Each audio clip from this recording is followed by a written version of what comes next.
Okay, so hi, hello, it's great to see you all here today. And let me start with my presentation. I name it Getting a Buy-in for Building a Design System and a team of 5 behind it. However, the situation changed a bit, and we are 10 kind of now, or will be very soon. But that doesn't change the topic of the whole presentation. It will be about steps that did work for us, about communication, a lot of about change management and priming and explaining again and again. So as Teresa mentioned, I work at kiwi.com. I am there for 2 years almost. Before that, I work in live sport for a year. It's a sport results company, and in a media company for 9 years, where I get a lot of experience with product management, UX, or mostly front-end development. And I would start with a bit of context, because to understand how that all started, you need to know this. So I joined Kiwi in August 2017. I was 5th designer. The plan was to grow in 15 designers in next 12 months. Very ambitious plan, but the point why I was hard actually was to work also on UI kit, not full time, just a part-time project. It should have been only 3 to 6 months, mostly for designers and maybe code something, but my boss that time didn't see the whole point that actually have someone dedicated for design system for full time, and I had also some different responsibilities, which I believe can be a situation which you are in, that you maybe have some time for building UI kit, and you can build from that with communication and everything. So first challenge for me was this one: how might I prove that design system is worth a full-time investment, at least for myself, so I can work on design system full-time, because that was what I wanted to do. Of course, I could create colors, typography, but I wouldn't know how to sell it to designers, because I was a newcomer, and all designers there were better visual designers than I am. So who was I to tell them, hey, I just created this UI kit, you should use it. So first 3 months was a lot about research. It was about interface audits, which you may know. It's about collecting all components, all styles into one and then filtering it. It was about looking into other design systems for inspiration, looking for material, for Polaris, for Shopify, and for other lightning. But mostly, it was about talking with people. And what I found out that the best way actually is to invite those people outside of office for a coffee, for a beer, for something, and ask them about their job.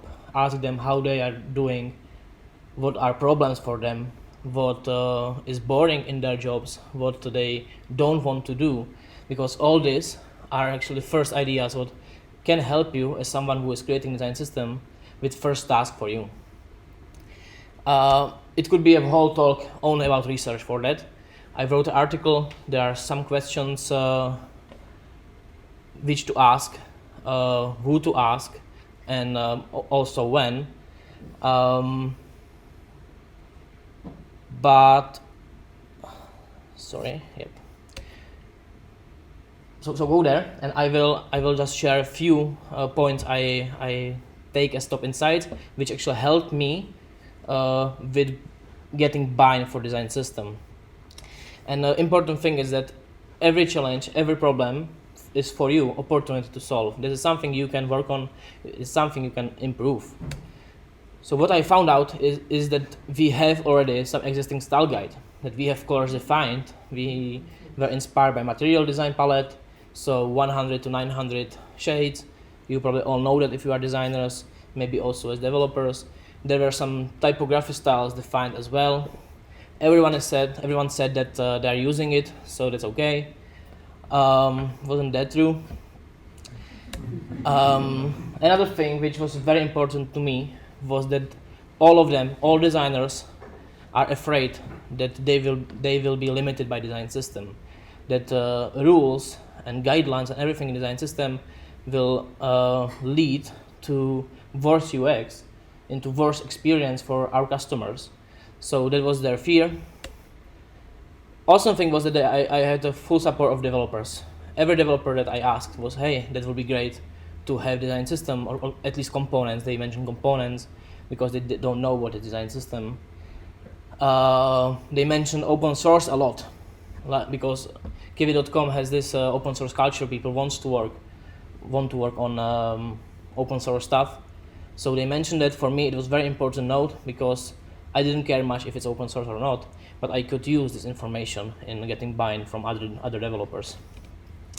And there was a lot of tools for everything. There was a Figma, Sketch, there was a Framer, InVision, Marvel, Abstract, Dropbox, name it, basically everything. And for me, this one thing was quite easy to solve, because we were 5 in that time, 6, it grew a lot. But we still could make some team decisions like, okay, we will use Abstract for now, and we will ditch Dropbox, and we won't save our sketch files into desktop because no one else can find them there. So that was low-hanging fruit to me, and it was actually about delivering value, because if you frame it right, you can communicate it into management that actually you are saving some money, and that's basically what development wants to hear. Management wants to hear. So first and very important thing about research part: listen carefully. Even small things are important, because you can use it. You can use it for building something that takes you half a day or something like that, but improves someone's life or work at least. Another very important thing is that lunch talks and hallway talks matters a lot. What does it mean? You know the situation, you meet someone at coffee machine and you have like 30 seconds, 1 minute to talk, and you can talk about anything there. It's basically small talk. And the goal of my research, that I invited people for coffee and talk about design system and mentioned the word design system and UI kit, meant that conversation already started. So I could actually continue on the conversation also in these very not occasional small talks. Some things I would actually recommend to everyone is, and that helps, is mentioning words during this conversation. We didn't have design system. We had a UI kit with very small amount of components, but I was already mentioning words like it's a product, it needs to be planned, there is a roadmap for that, it should be accessible, and it didn't mean that we are working on all that in that time, but at least it was seeding into minds that it will happen eventually, and people counted with that option already. Another thing is building case for coding for first day, because if you tell them, hey, it will be coded eventually, they are counting with that someone needs to code it in the future.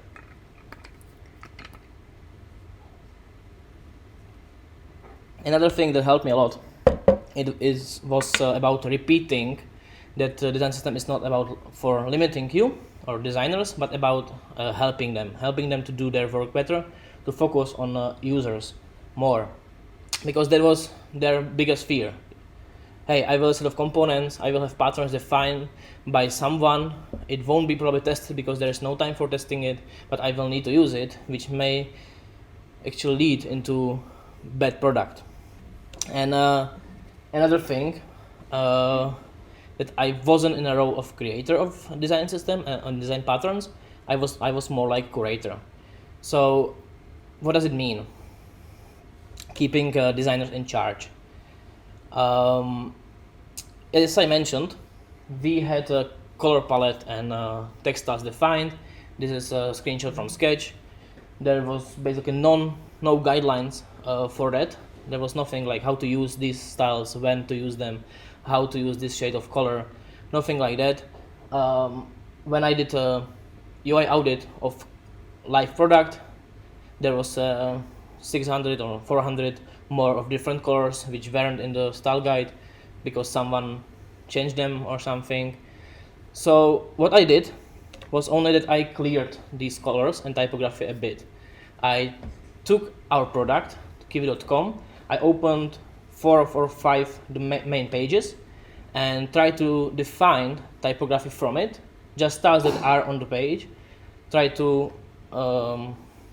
make them like more concise and working together, and apply back to the product. The same with colors. Very important thing here that I need to mention is that that main color palette is without some shades, which says this is a work in progress. This is not final palette. It was never meant to be final palette anyway.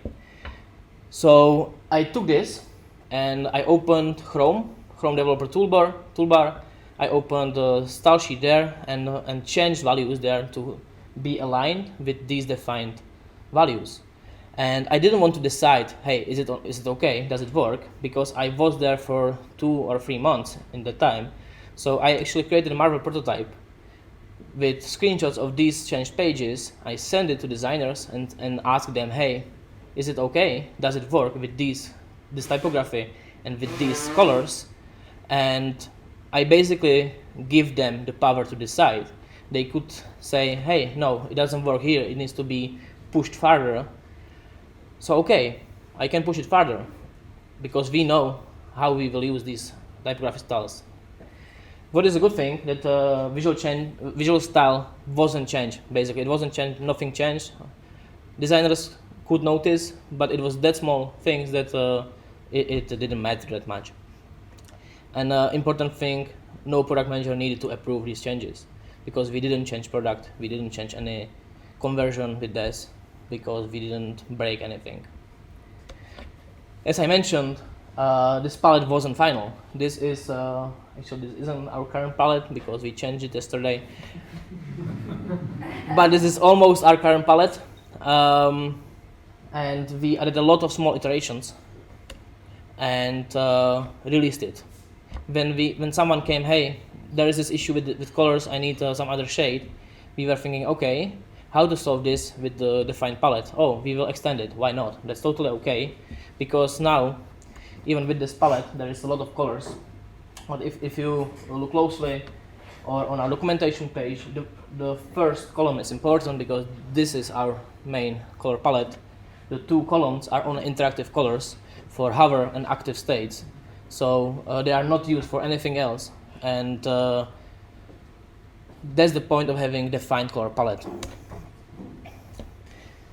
So one small thing, I repeat that often, it doesn't need to be perfect and it never will be perfect. So live with that and iterate. You will get and you will improve it. What was the effect of this? That people, because they were co-creating it, they felt that they kind of own it as well, and they believed in the style guide. So they started to use it because why not? Like, they were involved from the first day.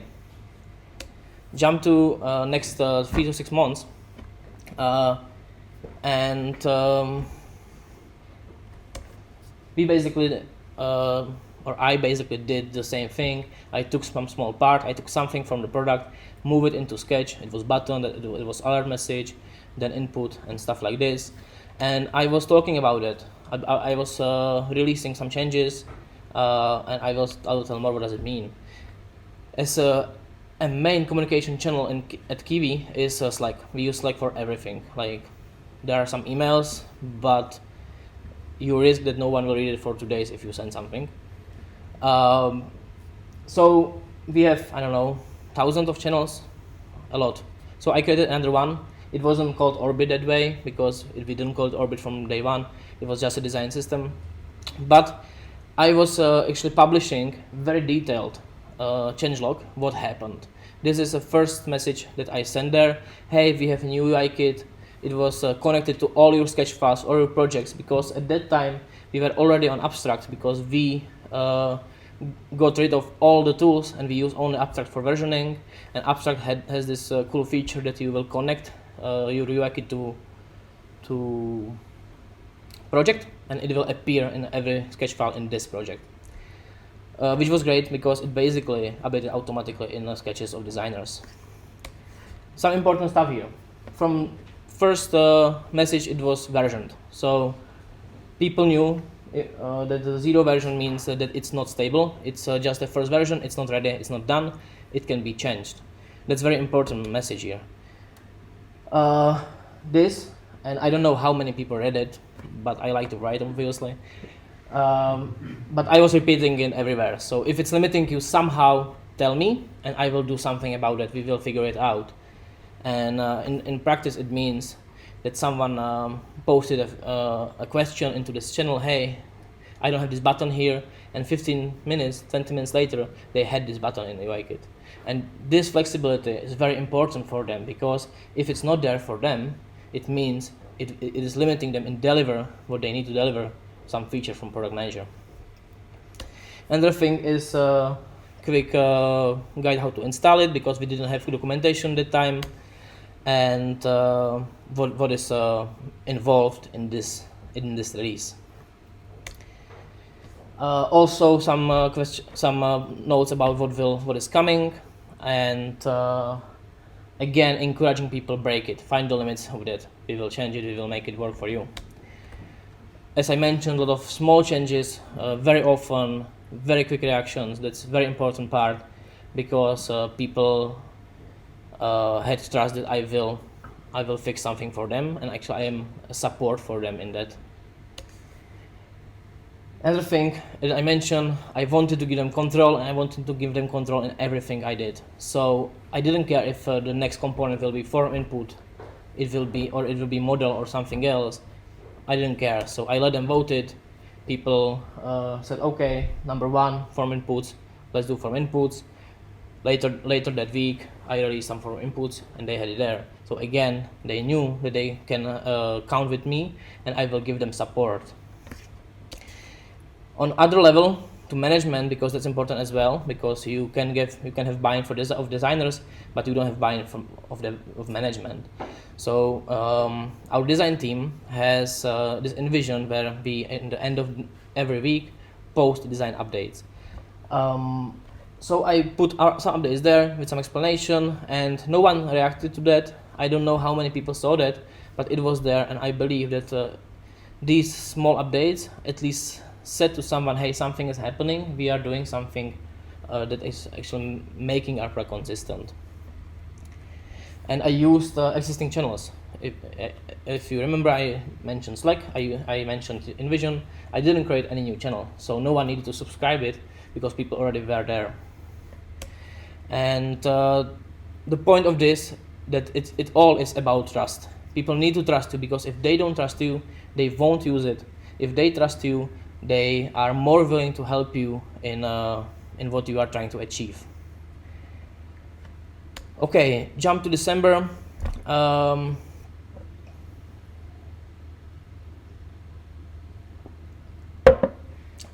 As I mentioned, the designers used our UI kit or our design system from day first. For first day, they asked for new things, new components, new variations, and there was a lot of requests.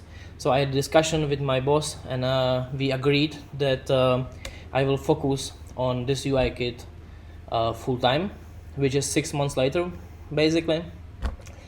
We had nine designers, or 8 designers that time. But the point was, what helped me in this discussion was that people already used that. There was 8, 9 more people who were actually using this UI kit on a daily basis, and they needed some support, because if it didn't work, someone needs to fix it, and I didn't have time to fix something very quickly, because I had also other priorities. So we started to switch me on this UI kit. And again, all these 6 months I was mentioning coding. I was telling, hey, we need to code it. And in that time, one of our developers, who are now core part of Orbit, joined design team as coder, as someone who should create prototypes, which I didn't know, because I was like, hey, new guy is joining us, he will code components. And then I was like, oh, okay, only if he has time, because of prototypes. So I was thinking, what did I do wrong? Like, why my boss actually didn't understand that I need someone who will code it for developers. I probably didn't stress it enough that it's important to have there, because outputs from design team are consistent already. It's not helping us that much. It helps designers to deliver something, but it doesn't help us to deliver the product, to implement the product, and developers needs to implement it again and again and again. So I had another challenge in that time, and how might I get someone to code our UI components? Because when this coder joined, everyone needed prototypes, like, because we have someone for prototypes. Oh, we will be doing prototypes, right? So I tried to use my research insights. And if you remember, I mentioned that I have a full support from developers because they don't want to code something again and again and again. So I told them, actually I met with our lead engineer and told him that we already have something consistent in UI kit, and there are some components that can be already coded. And to be honest, I was lucky at the time, because oh no, I'm jumping very quickly. So no, we had another solution, because we had a team in Prague who was starting to code some new feature, and the feature was designed by UIKit, which was consistent. So we agreed that they will code also reusable components because they need them anyway. So no time spent, basically. The problem. So this was the team, basically, now for design system. And the problem here, that this team had another product manager who was setting their priorities for delivering the feature they needed to deliver, which in the end mean that they don't have time for coding components in the quality. So, but we tried it. We did it for 2-3 months. Then we did a retrospective, and as I mentioned, they didn't have time for that. So what does it mean? It was only partially covered. There weren't all of the variations. It wasn't written reusable or not reusable, that someone else, or documented, someone else will understand it. So basically no one else could use it, and it wasn't compliant. Like it looked like button kind of, but it wasn't that button that was delivered from design. And no one had time to be pixel perfect and to test it, everything. So we met again with lead engineer, and as I mentioned, I was kind of lucky, because in that time one of the new junior developers was joining our development team, and the lead engineer Michael said, "Hey, we can try it with him. He can do it." What was the good thing was that it wasn't a huge risk, because for company it was just a new guy who didn't have any other projects. He was junior, so he wasn't that expensive. So okay, what can happen? Like, we can spend some time for that, some money, but it wasn't that hurting. Not for the company as Kiv is. It's a huge company. So now we had basically 1.5 developer, because also the coder that I mentioned that joined design team didn't have that much work for prototypes, so we could use him for coding components after a few months, when designers actually realized that they don't have time to create prototypes for everything.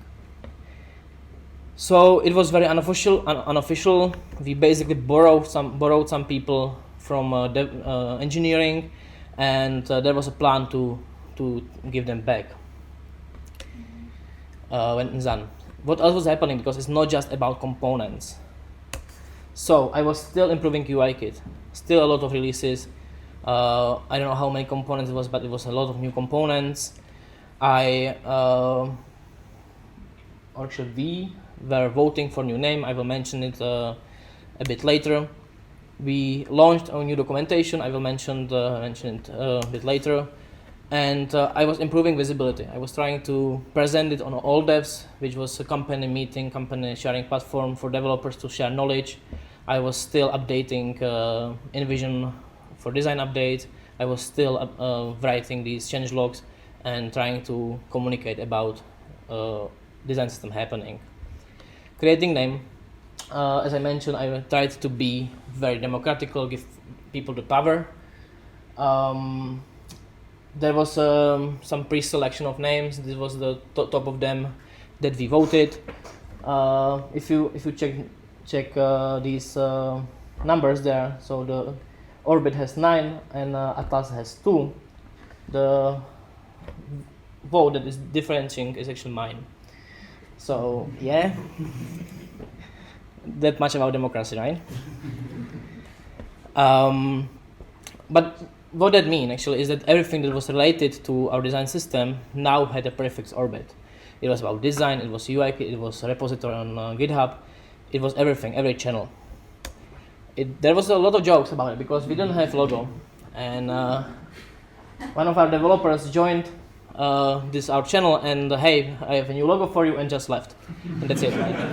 I was like, okay, thank you, and I was okay. We need to take care of logo. So William, who was a coder and UI designer in that design team, he created this logo. We even use the company motto, company slogan, connected to unconnected, because we loved how that actually works with design system, because we were connecting the unconnected parts of the development. We basically created identity, not just a name or logo. We created some emojis. Some of them were created very quickly. Some of them were later. Some of them, the first one, are actually pretty passive aggressive, so we don't use that much, but we still love him. And also, as I mentioned, we launched a documentation page, orbit.kiwi. It was very simple. It was built on WordPress.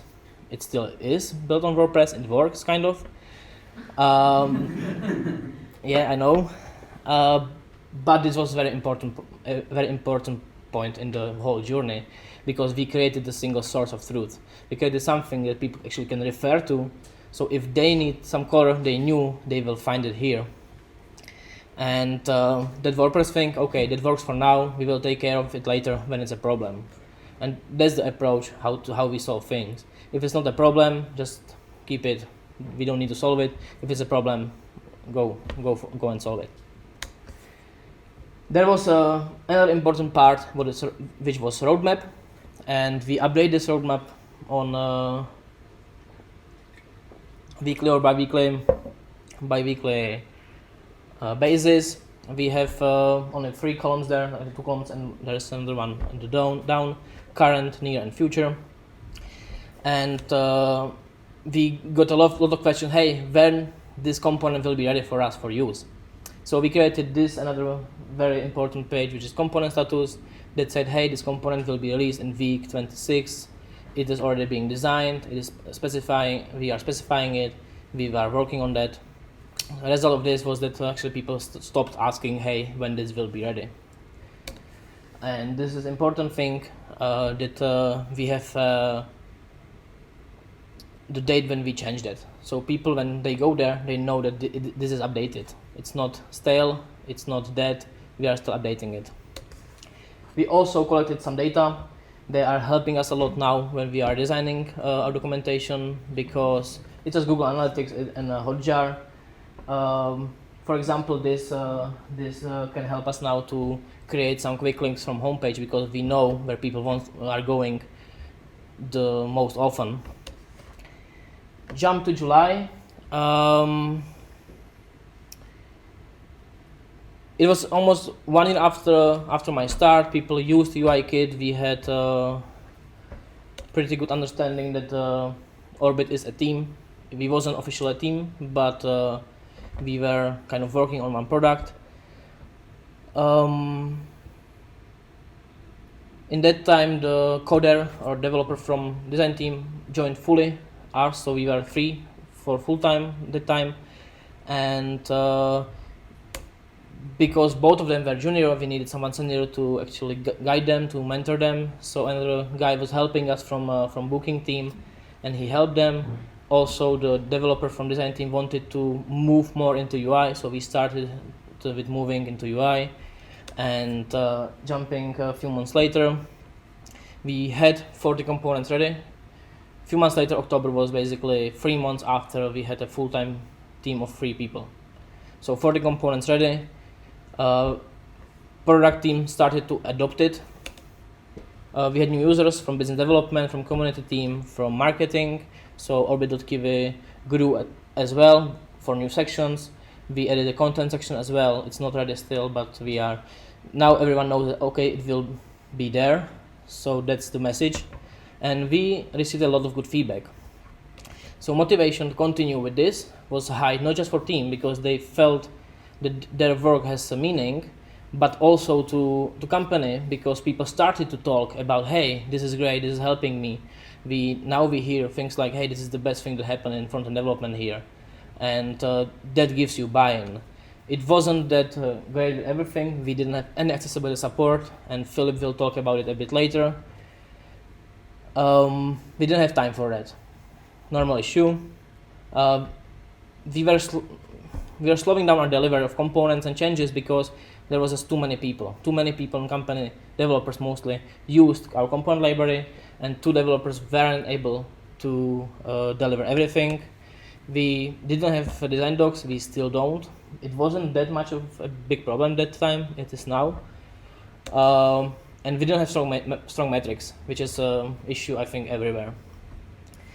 So the first 2 things were quite easy to solve because we could hire another developer. As I mentioned, people already were talking about how it helps them. So to get buy-in for another developer wasn't that hard because we had some arguments. We could say, hey, we have this and this and this and this and we need to solve it.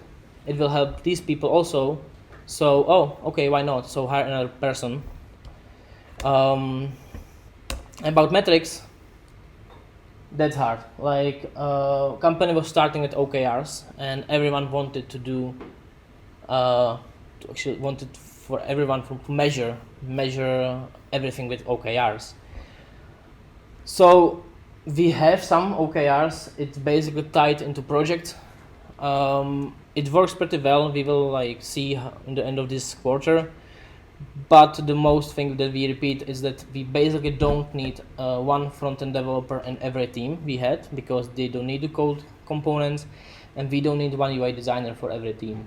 So if we have 8-9 teams for front-end features, it basically means we need 20 less people, which can be converted to numbers. It's not precise, but it's at least something. Takeaway here is think about it, iterate, and deliver. Deliver is the most important part. Deliver often. It doesn't need to be perfect because this is my very I really like this quote. Nothing is invented and perfected at the same time, and quick iteration. That's the key for me. Fast forward to July. Last few slides. Current situation is, as I mentioned. Oh, it's not. Okay.